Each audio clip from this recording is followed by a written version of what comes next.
Assalamualaikum warahmatullahi wabarakatuh. Salam dari kakek untuk kakak.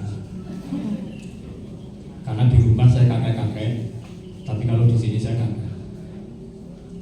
Langsung muda belia pokoknya. Makanya betah. Kak Santo kalau misalnya belum paham, justru ini tidak usah menunggu paham untuk menjadi kapolres. Memang mulainya pada saat masih bingung.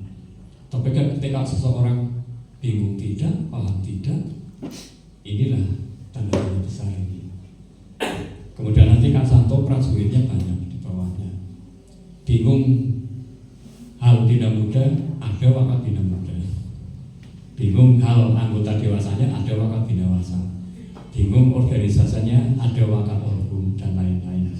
Maka nanti Kak Santo kan begini salah itu tidak terkena perintah itu misalnya. Nah, jadi tanda tanya berikutnya akan kita lihat begini kan.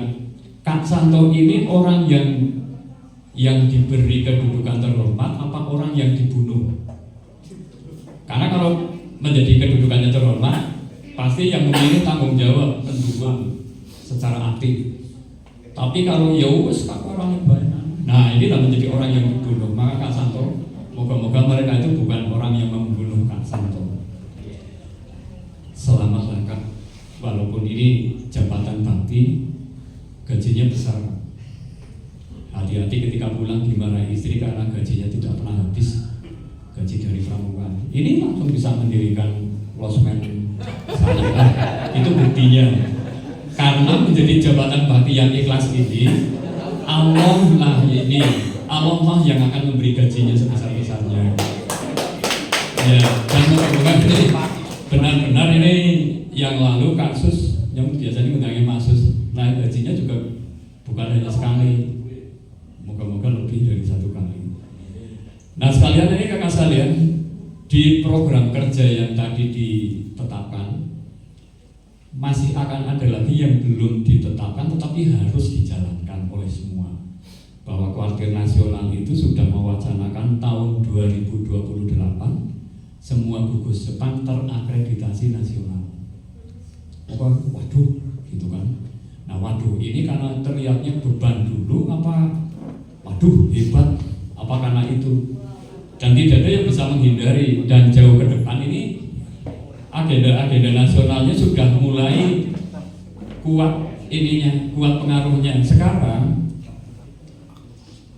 siapa anak-anak mau mengikuti eventnya pramuka saja kalau belum punya KTA nasional menjadi tidak bisa. Itu baru anak-anaknya. Bagaimana pembinanya? Ketika kalau KMD dan lain-lain pun absennya nasional. Sehingga ketika nanti ada KMD dan lain-lain kakak sekalian, ijazahnya itu tercatat di Warnas. Ketika kursus-kursus yang KMD, KML sampai KPD, KPL. Nah, yang Pramuka Garuda tadi teriakannya Ketua Majelis Pembimbing Rantingnya Bu Sri, itu Ketua Majelis Pembimbing Rantingnya. Memang kalau Dewan Ayasa Bu Sri dipertahankan ya patut, karena dia perhatiannya ke pendidikan itu kayaknya termasuk salah satu camat yang langka, yang dia mendukungnya langsung ke lapangan. Kali ini Pramuka Garuda kak sekalian, untuk perguruan tinggi minimal sudah 5 perguruan tinggi yang kedudukannya di Pramuka Garuda penegak sudah diperhitungkan untuk seleksi mahasiswa baru. Jadi anak-anak penegak yang SLTA yang tak suka pramuka, dia akan menyesal belakangan. Ini tadi juga dialog para kepala SMP-nya bahwa masuk ke jenjang sekolah ini SLTA-nya sudah mulai ada penghargaan dari sertifikat pramuka Garudanya. Yang biasanya bingung tentang zonasi dan lain-lain, tetapi dialah yang menjadi pramuka Garuda atau tidak, terutama masalahnya bukan pada anak-anaknya, tapi di pembinanya ternyata. Kalau saya menyebutnya begini, kata yang saya pakai memang pembina gila. Kalau pembinanya gila, lahir pramuka Garudanya lebih banyak. Tapi kalau pembinanya sedikit yang gila, kemajuannya juga tidak cepat. Persoalan Pramuka Garuda.